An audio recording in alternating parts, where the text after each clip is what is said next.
Close your eyes and imagine. What if the things in life that cause us the greatest pain, the things that bring us grief, are challenges? Challenges designed to help us grow, to ultimately become what we were always meant to be. We feel like we've been buried, but what if, like a seed, we've been planted? And having been planted, we grow to become a mighty tree. Now, open your eyes. Open your eyes to this way of viewing life. Come with me as we explore your true, infinite, eternal nature. This is Grief to Growth, and I am your host, Brian Smith. Hey everybody, this is Brian Smith back with another episode of Grief to Growth, and today I've got with me Michelle Freed. Michelle is a certified hypnotherapist, and she's a professional remote viewer, and you may be wondering what a remote viewer is, and we'll talk about what that is.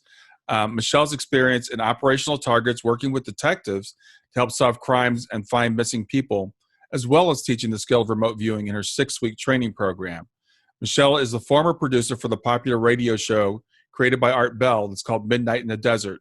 And currently, Michelle will be launching her new endeavor as an entertainment publicist. And maybe we'll talk about that a little bit today, too.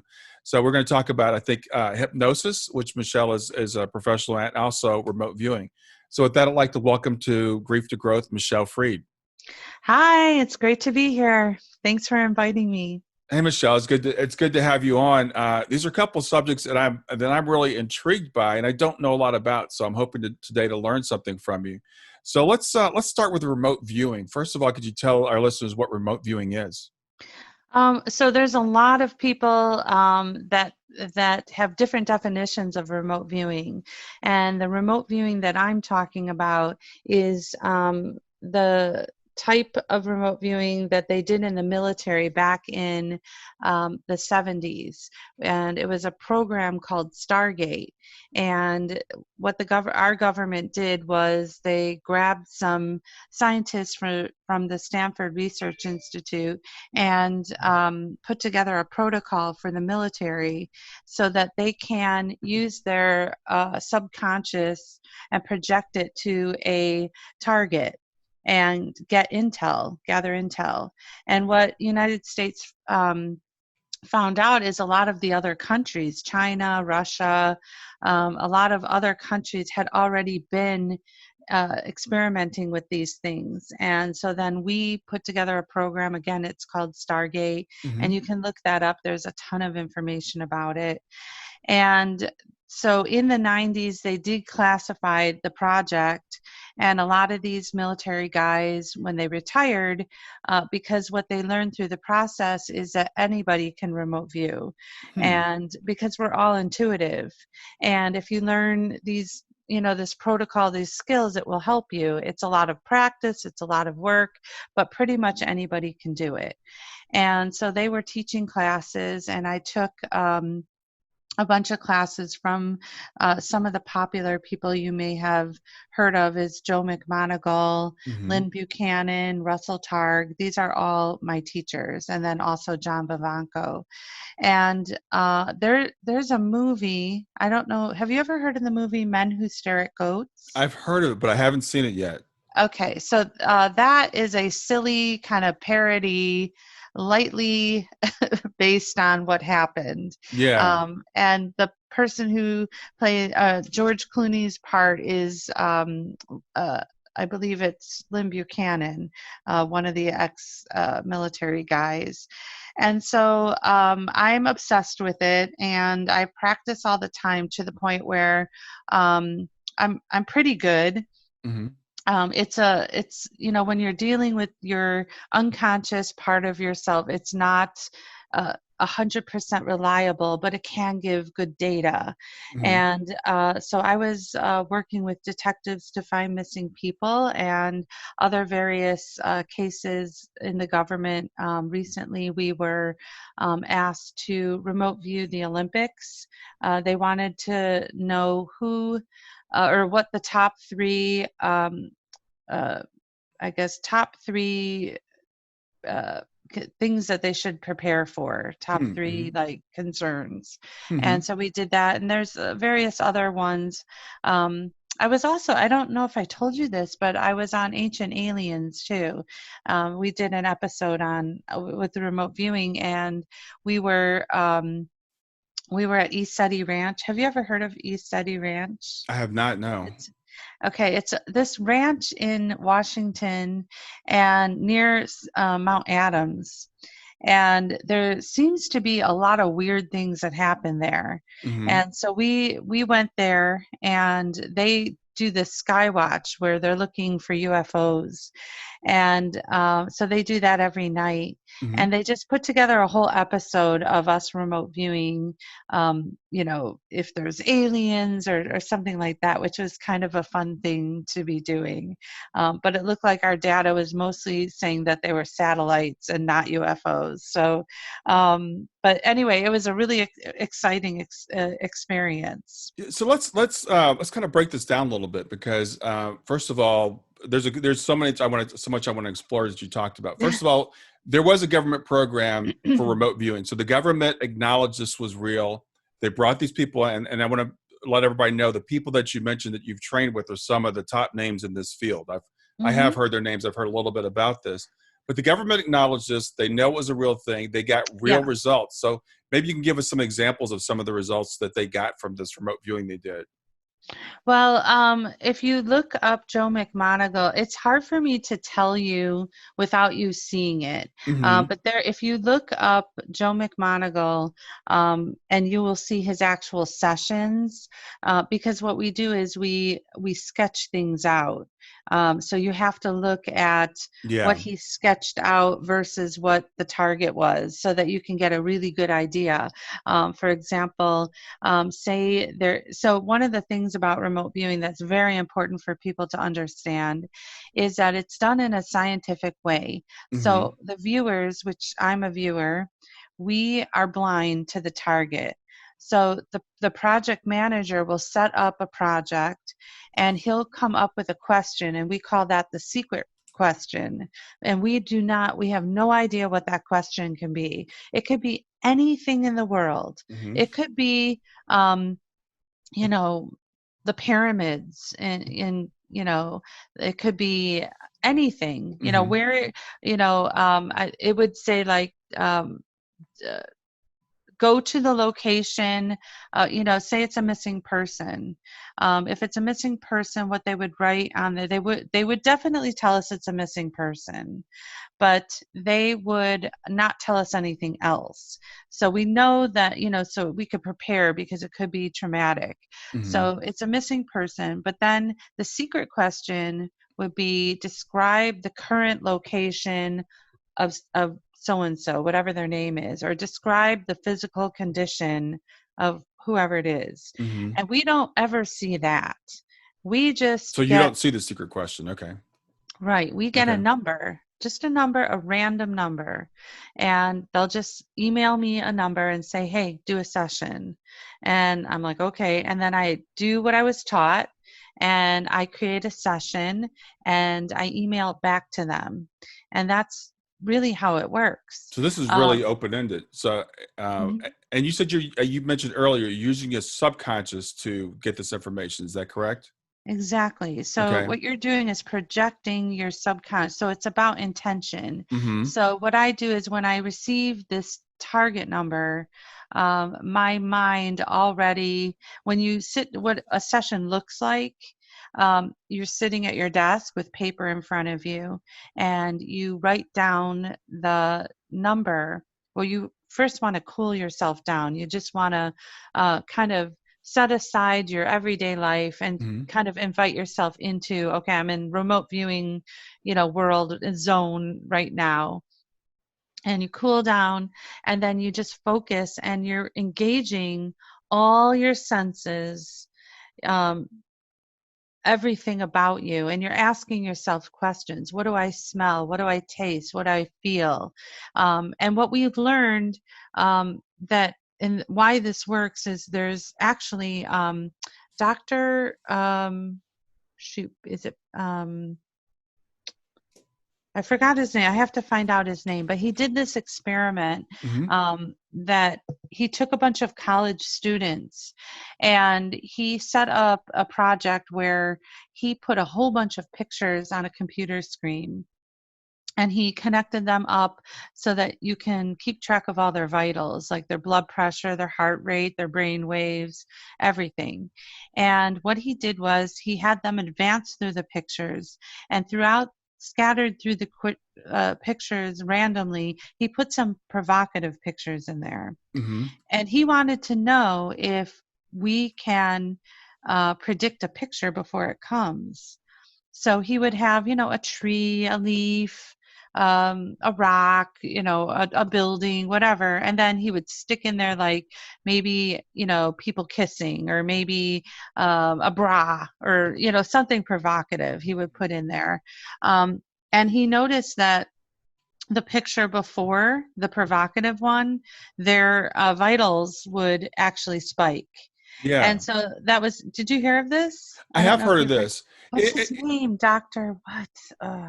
Uh, I can't remember, but actually, this precognition thing has been tested over and over again. So I'm not sure which one you're talking about, but it's actually one of the most common experiences or experiments when it comes to psi type of abilities.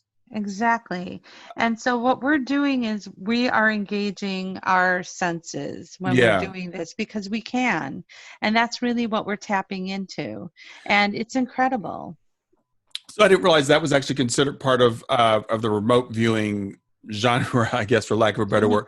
And you mentioned Joe McMonagle, and I want to tell people how to spell that because it's almost impossible to spell. So it's Right. Mcmoneagle.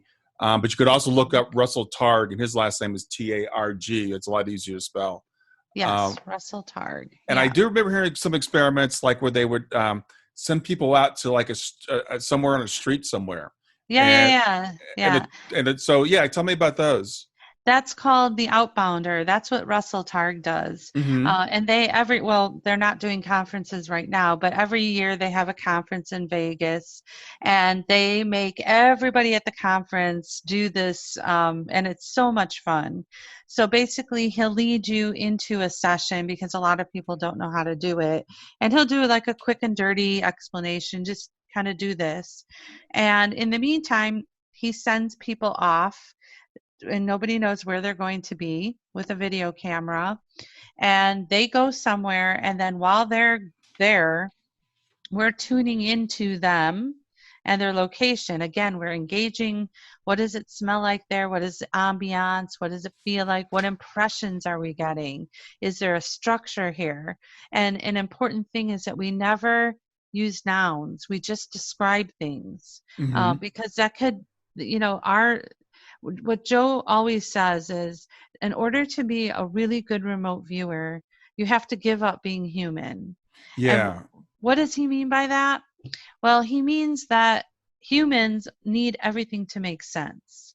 So if I asked you to describe an apple, and our normal things would be, I did that reverse, but if I just said it's red, shiny, and round, a lot of people will say apple, Hmm. right? Because they'll put it all together. That's what humans do. That's what makes us exist and be successful. That we want to make sense of it. So that's an apple.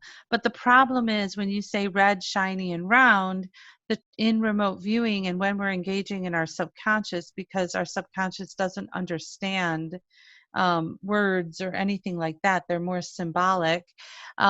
It could be a fire truck. And then you put somebody in the wrong direction, especially if you're working on an operational case Hmm. where it was important to say that there's a fire truck there versus, oh, there was an apple there. So what we do is, as a viewer, you're just reporting what you perceive. Hmm. As an analyst, then you will decode what somebody says and make it and draw the picture from it. And so that's what's really important to know. Yeah, because there was something, I don't know if you're familiar with this incident because I remember hearing about it, where I think it was Joe McMonagle was viewing like a submarine or something. Uh, Oh, right, the Russian, the secret, yes. yeah. Yeah. So yeah, he is, I don't remember what the tasking would be the secret question. Hmm. The task, I don't remember the words, but that's a very popular case where he was getting intel. That was a Russian secret uh, vessel, I guess I could say, and nobody knew about it. So that's what was so incredible, and that's one of the things that we realize or kind of mark as this. This is how we know it works because we had positive feedback from it, Yeah, and then Ingo Swann. Did you ever hear that name, Ingo Swann? I'm not familiar with that name now. So we call him the godfather of remote viewing because he, back then, when the scientists were putting the protocol together, they found at the time one of the best psychics in the world to help them put this together. And so he was using remote viewing, and way before we even knew this, he was remote viewing something in space, and he got the information that I think it was Jupiter has rings around it, and Hmm. everyone thought he was crazy. Like, what are you talking about? Jupiter doesn't have rings on it. He came up with a whole bunch of information about space, and then over time, see, feedback can take a long time to get. Right. Over time, we were able to validate a lot of his sessions that there's no way he could have known. Yeah.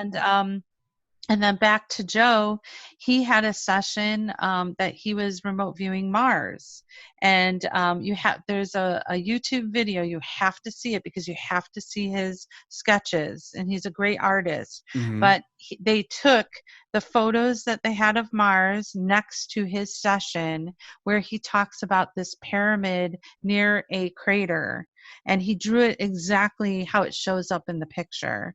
And there's literally he did this back in like the 70s or 80s, Hmm. and the picture came to us in the 90s or 2000s. So I mean, it's concrete evidence of that he was seeing something that there's no way we can do that.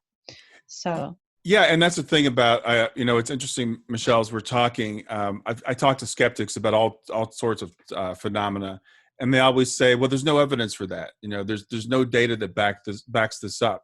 Whether it's mediumship or anything." mm, And when it comes to remote viewing, I know you and I talked about this earlier. We talked a few weeks ago. There's so much evidence that they don't even mhm. study it anymore. No one studies it to see whether it's real because it's been proven time and time again.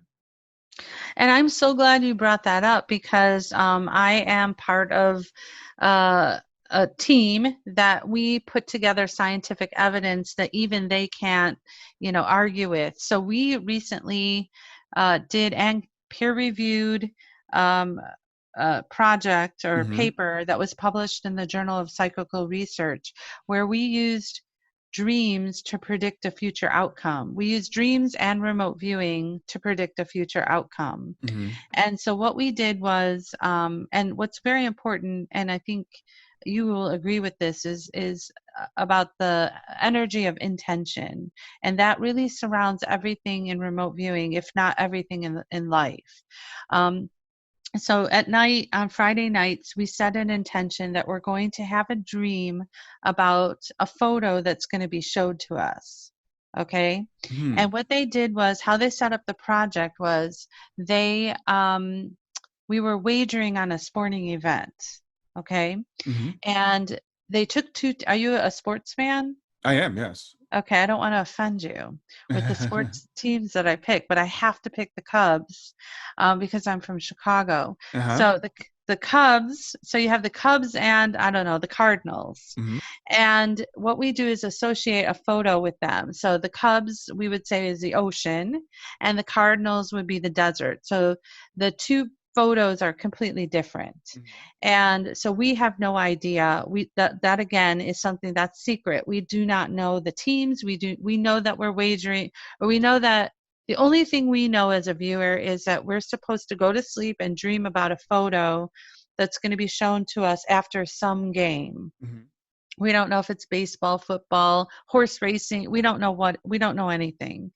And so we go to sleep and say we dream about, something about water or a boat or anything that has something to do with water.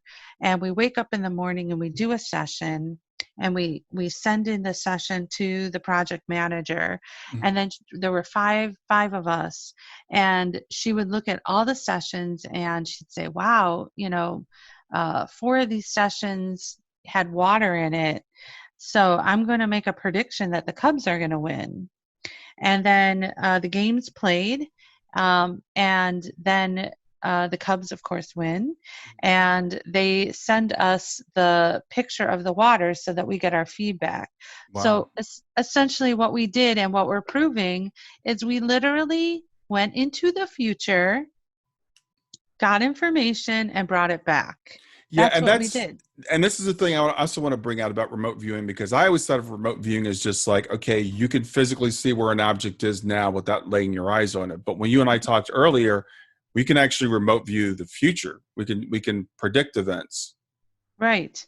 Exactly. But here is a little, this gets into a very deep conversation, and I'm probably not even qualified to even go there. But Hmm. because time is not fixed, the big question that we ask ourselves when we have these questions, and my jaw's on the floor while I listen to these really smart people talk about it, is that because it's not fixed, if you're observing it, then you can change it, right?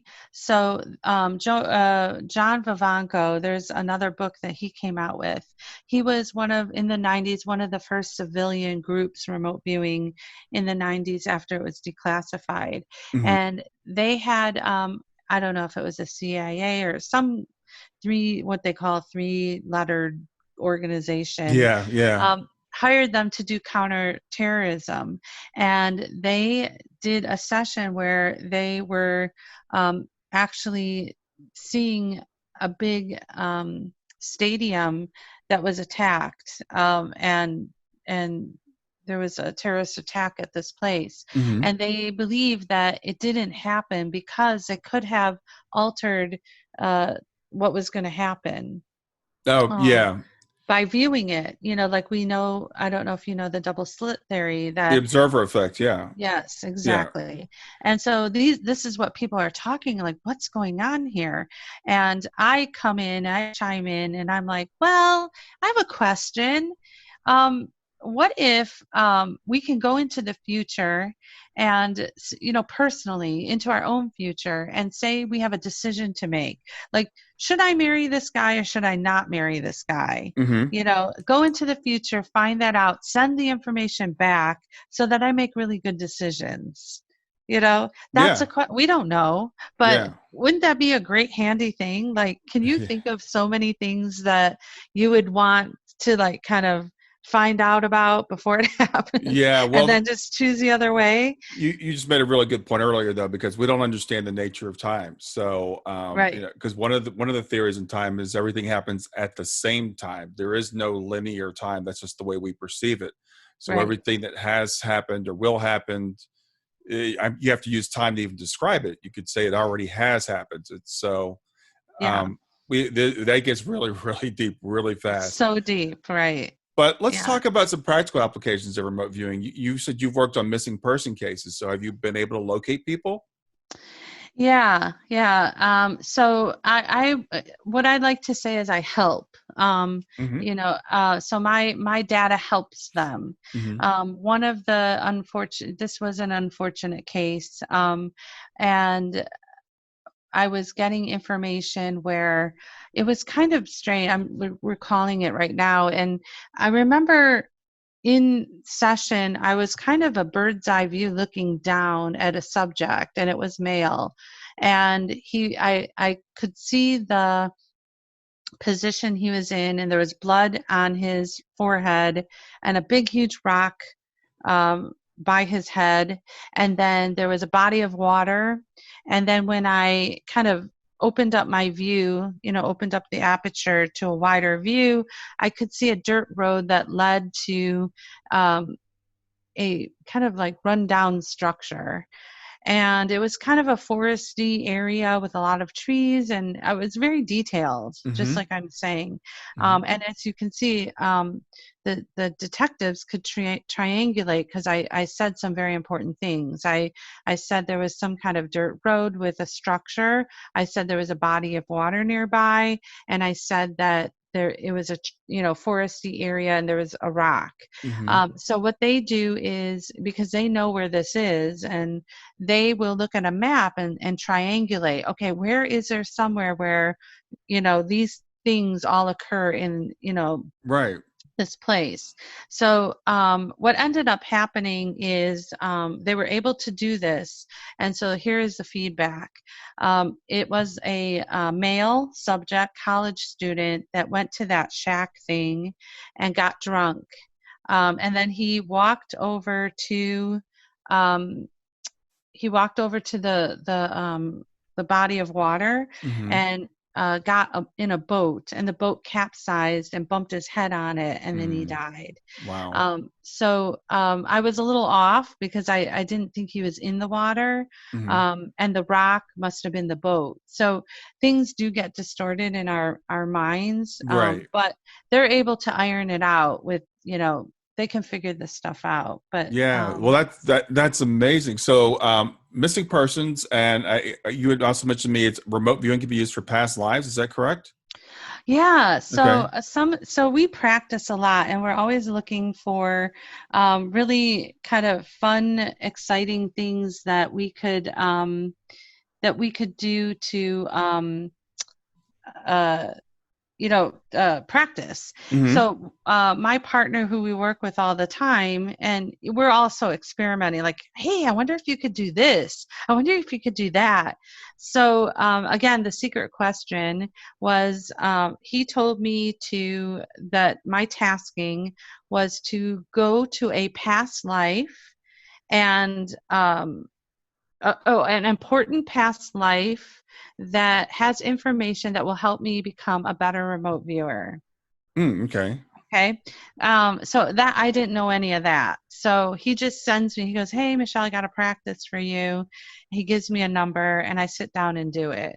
And so I had a lot of information in there. Just for me personally, it was just summing it all up. It was basically telling me that I need to, not be such a perfectionist, Mm, that I need okay. to kind of let that stuff go and just be, more accepting of myself. And then there was a strong message in there about self-love.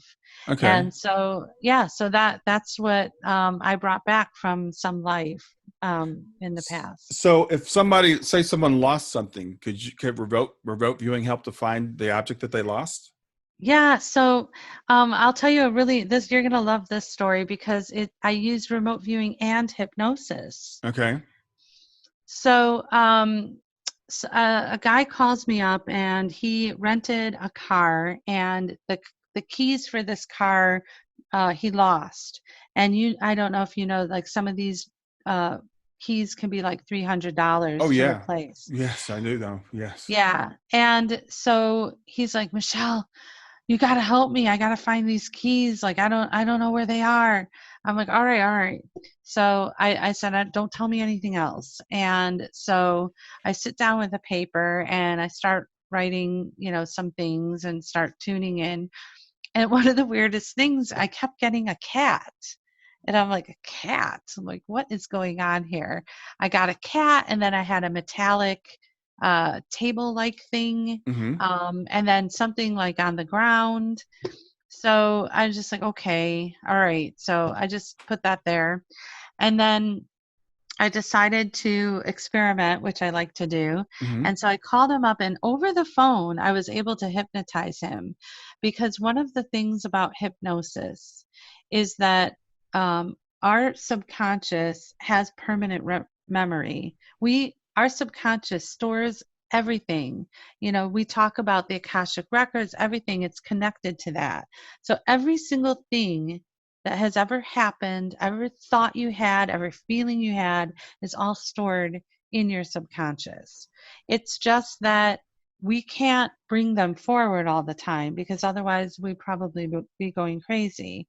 So in hypnosis, what we do is we kind of quiet your conscious and then we open up your subconscious and we bring the past into the future. Mm-hmm. Um, so so having knowing that, I thought, okay, let's bring his past into the now. And so I put him into a deep state, and I brought him back to the last moment he remembered holding those keys. Mm-hmm. And I talked him through the day, and it was kind of, I was giggling to myself because he remembered the actual, like, the dollar amount on his receipt. Like, do you remember the dollar amount on your receipts? Yeah, I no. don't. He remembered the dollar amount. He remembered everything, and then we get all the way to I don't know, up until a certain point. And it turns out, as he was remembering this, is that he was, and this is where the cat comes in. He said that he was frantic that day because his cat was sick.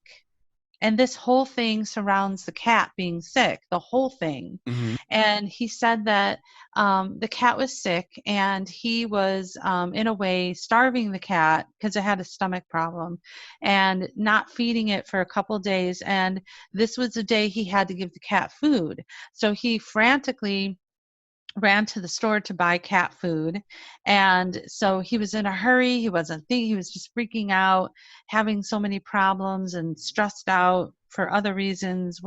He talked me through everything, and then he got home to give the cat this food. And so we got to this point where he just somehow got blocked and couldn't remember anymore, because then I said, okay, where are the keys? Mm-hmm. And he's like, I don't know. He just, for some reason, couldn't get past that. So I thought, okay, let's just take a break. So I gave him a suggestion, hypnotic suggestion, that you're going to go to sleep now, and in your dreams, you're going to know where the keys are. And when you wake up in the morning, you're going to walk right to the keys and find them.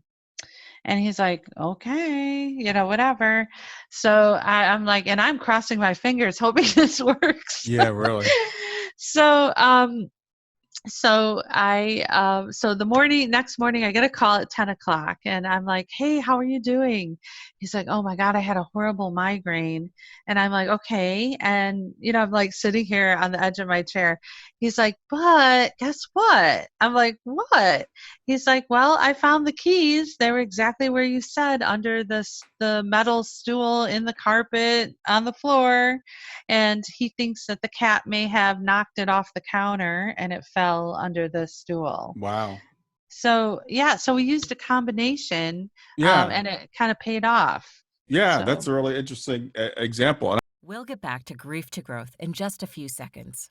Did you know that Brian is an author and a life coach? If you're grieving or know someone who is grieving, his book, Grief to Growth, is a best-selling, easy-to-read book that might help you or someone you know.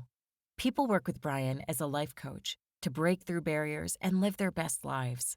You can find out more about Brian and what he offers at www.grieftogrowth.com, www.grief2growth.com, or text growth, GROWTH, to 31996. If you'd like to support this podcast, visit www.patreon.com/grieftogrowth, www.patreon.com/GRIEF2GROWTH, to make a financial contribution. And now, back to Grief to Growth. I know you teach remote viewing. So, mhm. if someone were to take your course, what would they expect to learn? So the protocol. So we would learn the actual the steps that we do on paper. Mm-hmm. We learn uh, um, how to engage our physical body and open up our senses, and not only are you learning, I guess what you would say, like what you do on pen and paper, but the lessons are so profound that I have learned remote viewing, that trusting myself as a person and having more confidence, I gathered from this, and just having more of a knowledge of how we are as humans and how we react. Hmm. You become more, um, I don't want to say, you become more intuitive and more, um, you learn how to, like, if you want to think, it's hard to put into words all the things, but you learn so much about, oh, all right, here's one. So we have something called an AOL, and it stands for analytic overlay. A lot of the terms in remote viewing are the military terms, Okay. uh, but the way I teach it, I use more civilian people terms. Okay, Hmm. but AOL is a universal term, and when you have an AOL, that means that you are assuming something, or you're using a noun like the apple. Okay, and so they come up a lot because they do, and we have to just accept them. But I applied the idea of an AOL, the assumption, to my everyday life. And I started thinking about how many times in my everyday life do I AOL? Meaning, if somebody says something to me and I take it the wrong way, and that would be an AOL because I'm Right. assuming that they Right. meant it that way. And it all of a sudden, like, it's like I never even thought of that in my everyday life because I'm just thinking in my session, don't call it an apple, don't call it a bridge, don't call it a lamp, Yeah.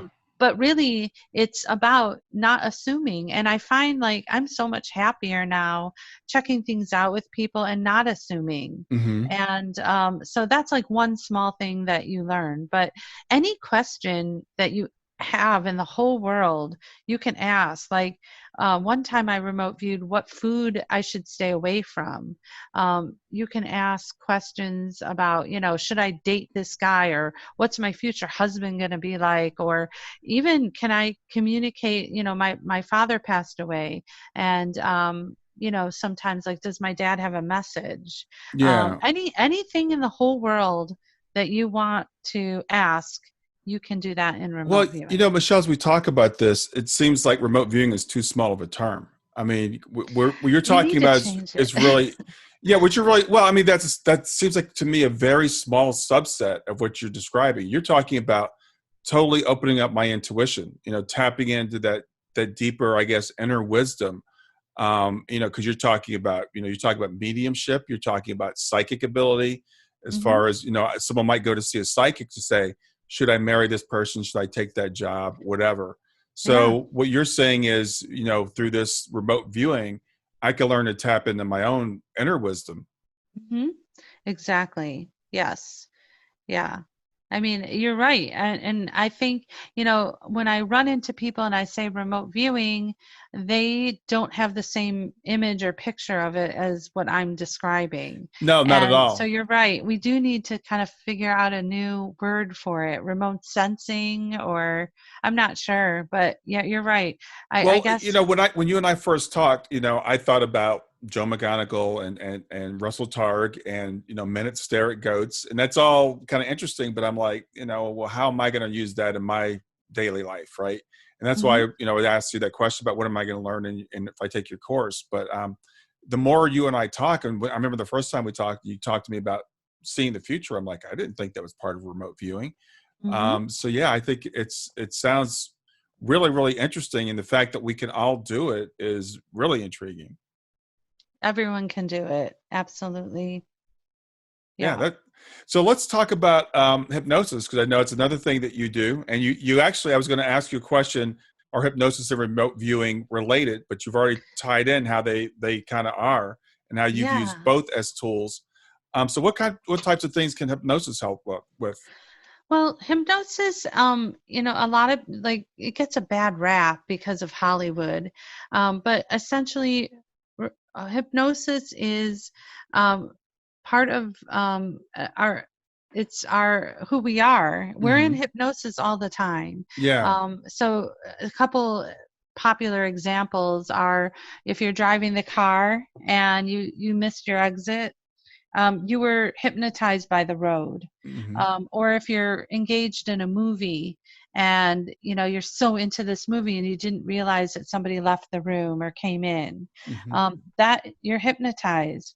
You're hypnotized every day when you're listening to commercials.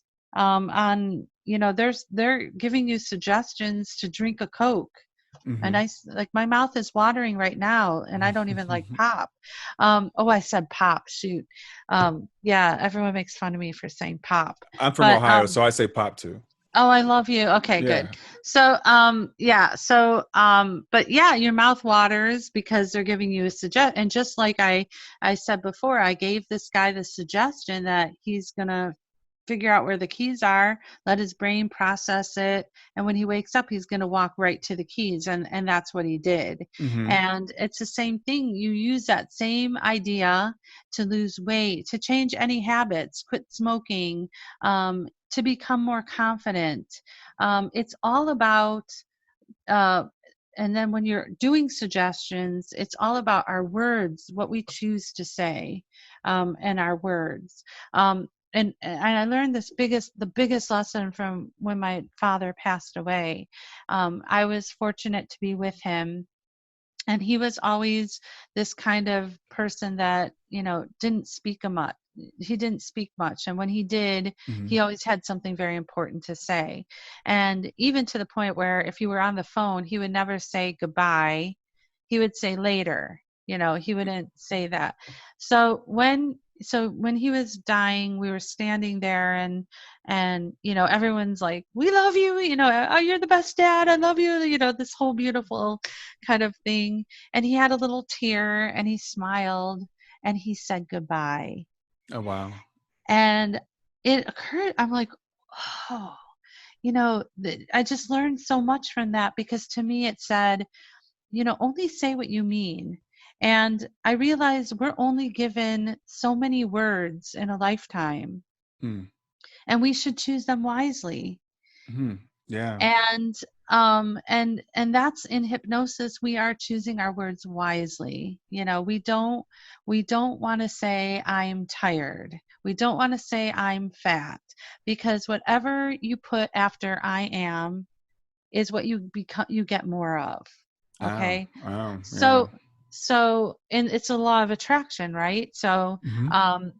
and if you say, like my daughter, she one day, I'm so stupid, and I said, oh, you want more stupid? And she's like, no. And I said, well, then what do you desire? And she said, I want to be smart. I said, okay, then say I am smart. So we have to be careful, because our subconscious just hears that. Our subconscious just hears, it hears when we're saying these things. It brings it in. So what you're saying It is we can give ourselves hypnotic suggestions without realize what we're Exactly. doing. Yeah. Self hypnosis. Yeah. And yeah, and that's the thing. You start to believe things too. Mm-hmm. So I kind of also fell into this one where I wanted to lose weight. And now think of that statement. I wanted to lose weight. That was just naughty of me right now. So I want to lose weight. Think about what your subconscious can hear from that. Lose weight. Wait Mm-hmm. a minute. I don't want to lose weight. I don't want to lose anything. Yeah. So Okay. that would be not a good thing to have my subconscious hear. Hmm. But maybe I would change that, and maybe what would be better to say is, I want to be healthy. I wanted to get healthy. Mm-hmm. So that's better. That feels good. And so I was, teasing my friend, and he says, well, what size do you want to be? I'm like, I don't know, a 10. And he goes, okay, you are perfect size 10. And I'm like, ha ha ha, I'm perfect size 10, ha ha. And then the next day we were talking, and he like shows me a cheesecake he made. And I'm like, oh my God, I love cheesecake. He's like, well, sorry, perfect size 10 doesn't eat cheesecake. And I'm like, oh, right. And so then it was funny, but then I started like taking that on. I'm like, perfect size 10. Okay. And then I started saying it all day long. All day long. I'm like, well, does a perfect size 10 snack on crackers? Hmm. No. Does a perfect, and then does a perfect size 10 wear these shoes or those shoes? And then I started to believe I was a perfect size 10, and then my body caught up to it. Hmm. So that's how hypnosis works. That's the Okay. real thing. So when people say I don't believe in hypnosis, I'm like, how do you not believe in that? I mean, all you're doing is um, changing the way that you think about things and then improve your life. So, I guess, like what you were saying earlier, when we think about hypnosis, we think about Hollywood, and we think about, becoming unconscious, and and I frankly, I have to admit, because I was looking at your website earlier before we got on the interview, and I was looking at hypnosis, and my whole thing is always tell people I don't know if I could be hypnotized, because I've done, like, guided meditations and facilitate after death communications and that kind of stuff, and other people will seem to go deeper than I do. So I'm sure you probably have people come to you and say, you can't hypnotize me. oh yeah. Yeah. Well, the thing is that you don't need to be deep to Okay. hypnotize. I could be hypnotizing you now. You don't know. Mm-hmm. But the thing about hypnosis is that you're in control. Mm-hmm. Always you're in Yeah. control. And that if your subconscious doesn't want to do something, it won't. Mm-hmm. So I can never in a million years hypnotize you to stand on the table and bark like a dog if you don't want to. Right. You Right. always have power. So it's not something where you're out of control. It's the opposite. You're actually taking control. And that's the thing is on movies in Hollywood, they're showing, zombie people Right. and people. And the truth is, if you look at even stage hypnotists, where they get a whole bunch of people and they get on stage and you're like, oh my God, I could never do that. And it's like, well, that's why he didn't choose you. Hmm. Because well, I don't know if have you ever been to a stage hypnosis show? I haven't. No, I've just seen them on TV. Okay, so in the beginning, what they do, and now I'm revealing a little trick.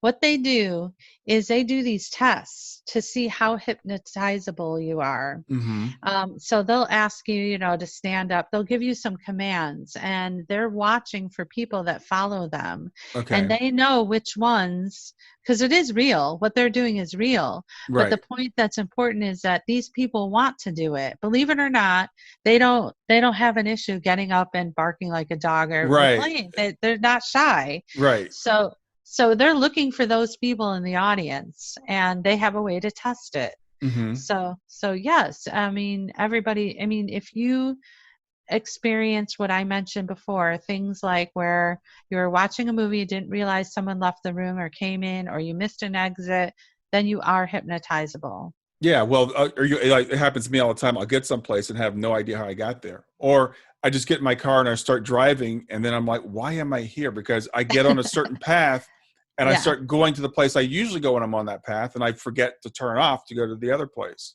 right. So you can be hypnotized. Yeah, and well, just the So other day I was scrolling through Facebook and I saw a tuna melt. Guess what I had for lunch? I had a yeah, tuna melt. I love it. Yeah. See, we need to start hypno marketing. That's what we need to do. Yeah, So exactly. So yeah, I have to admit that it does work. We were talking earlier, and we have kids about the same age. And we're talking about what's going on right now with the coronavirus and how it's changing all of our lives. So, is there any way that hypnosis could play in to help us as we're going through this time of stress? Well, yeah, I mean, I use with my daughter waking hypnosis on her all the time. Hmm. And this comes from my heart, and I'm just careful of the way that I say it.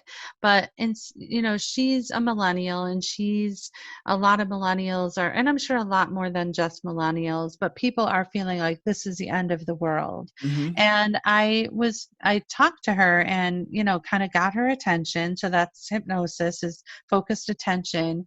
And I basically just told her, there's another way to look at this. This is an opportunity where you can reinvent yourself. It's an opportunity for you to, make sure that your compass is pointing in the right direction. Mm-hmm. It's, there's so many people out of a job right now, losing people. When you're at a job and you've worked there for many, many years, you really can't reinvent yourself, because people know you and they're familiar with you one way, Right. that if you change your socks that day, they'll Yeah. know you changed your socks. They So won't let you. Yeah. They'll push you right, back to where you were. exactly. Yeah. Exactly. So it could be, well, I don't even say it could be. I'm telling her it is a very good time. It's a Mm-hmm. good time because everybody's going through this. And so it's your choice how you want to react to this situation. Do you want to sit here in paralysis and fear, or do you want to go out there and make a difference, in yourself? Mm-hmm. And it's almost, I don't know if people believe in a higher source or God, but I kind of do feel this, presence that's kind of guiding us. Like, even the earth, they talk about how, because we're not driving, even the earth gets to breathe nicely now.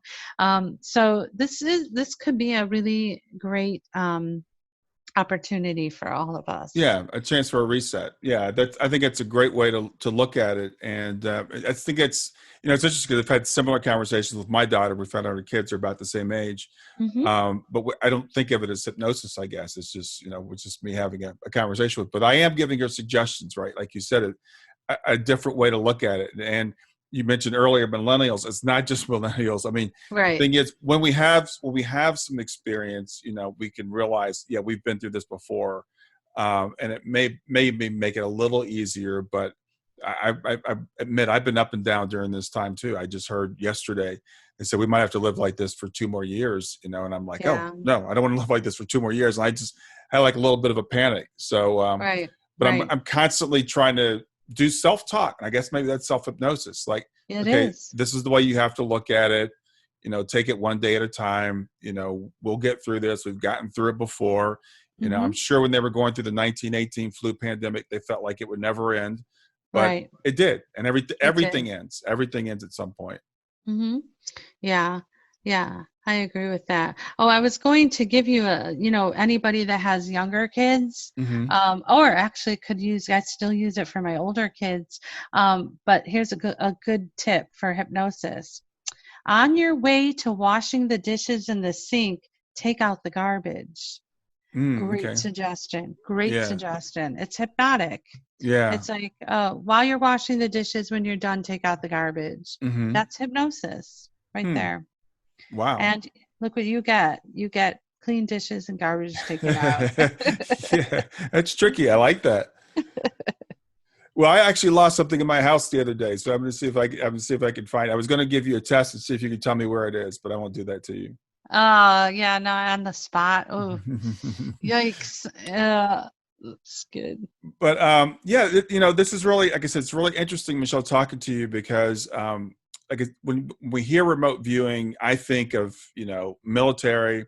I think of trying to find targets, maybe missing persons. But I really like the way you expanded that whole thing into really, I think it's tapping into your intuition, which I'd never heard it put that way before. Mm-hmm. And your subconscious and this I think deeper wisdom that we all have. So it makes me interested to want to find out more about it. And I know you teach a course in remote viewing that's offered on your website. So what's that course about? So it is a 6-week course. We meet on Saturday mornings for 2 hours, Mm-hmm. and I take you through the process, and we jump right in right away. So you're going to start remote viewing right away. And what I'm looking for is I want to put together a team so that we can be operational, because I get a ton of calls from people, all sorts of people, detectives, government, everyday people like yourself. And I'd like to have a reliable team that we can, make some money, from some of these things. Mama needs a new pair of shoes money, but, not a ton of money, but just a little. So you do get paid for the events or for the jobs that you do. That's fantastic. I didn't realize that. Yeah. Some I Okay. do, some I don't. Like if it's a missing person, But if it's a corporation that wants us to look at their financials, I'm like, yeah, show me the money. Wow. So, Okay, cool. but yeah, definitely, there's something there. Yeah. So let me give everybody your website because I'm not sure I did before. It's butterflyeffectcenter.com. And I'll put that in the show notes. But Okay. you can go there. You can find out more about Michelle. She does offer the remote viewing class and also hypnosis for people that want to do hypnosis Mm-hmm. and past life regressions and weight management. Yep. Yep. Sounds good. So I know you're getting ready to launch a new endeavor as an entertainment publicist. Tell me about that. Yes. So I'm really excited. So I am starting a business that, well, I was kind of starting it on the side, but it's kind of taking off. So Mm-hmm. um, there's a lot of authors out there that are finding that they publish a book, and because the companies don't have a lot of time or resources to spend on booking the authors, once the book drops for the first couple of months, they'll help them out, but then they don't anymore. Yeah. And so in dealing with at Midnight in the Desert, our Bell show, Mm-hmm. we I met so many people, and they were all complaining, like, I can't, I have no publicity, nobody hears my book, I don't get on shows, I don't go to conferences, things like that. I thought, gosh, I can help you guys because I'm connected with lots of people. Oh, wow. Okay. So that's what I do. I help, authors. I don't charge an arm and a leg, Mm-hmm. I understand. um, and I help everybody just get connected, and when they have something to say, something important to say, I want them out there to talk to many, many people. That's awesome. So will you be doing that through your Butterfly Effect Center website, or is there another place to No, go? no, I'm Okay. not yet. I'm building the website Okay. this week and next week, and it will be ready to launch very soon. All right. Um, and yeah, that's what. And we have another radio show that we're doing now. If people want to listen, it's called Midnight Society, Okay. and it's the midnight.fm. And if you like the strange and weird stuff, we talk about all sorts of cool stuff: UFOs, Bigfoot, aliens, consciousness, remote viewing, everything. And this Friday, we're going to have Deborah Lynn Katz on, talking more about remote viewing and all the research. Okay. Well, I don't. This won't be out by this Friday, but Oh, we're okay. Never recording mind. this on Wednesday, May 6th. So, Okay. yeah, maybe you can find it in the archives or something after it comes out. Yeah, right. Yeah. Well, Michelle, it's been really great getting to talk to you and learning a lot more about remote viewing and hypnosis. Two very fascinating subjects I think can help people out, in more ways than maybe we realized when this episode started. Yeah. Well, thank you so much for having me. I had a lot of fun talking about what I'm obsessed with. So it's always good for me. Yeah. Well, anything else you want to say to wrap up? No, just everyone, keep their chin up, and just be positive. Good things and beauty and magic happens. Yeah, really great. That's a great way to end. Thanks, Michelle. You have a great day. You too. Thank you. Bye. That's it for Bye-bye. another episode of Grief to Growth. I sure hope you got something out of it. Please stay in contact with me by reaching out at www.grieftogrowth.com. That's grief, the number 2, growth.com. Or you can text the word growth to 31996. That's simply text growth, GROWTH, to 31996. Since you're watching this on YouTube, please make sure you're subscribed. So hit the subscribe button and then hit the little bell here, and it'll notify you when I have new content. Always, please share the information if you enjoy it. That helps me to get more views and to get the message out to more people. Thanks a lot and have a wonderful day.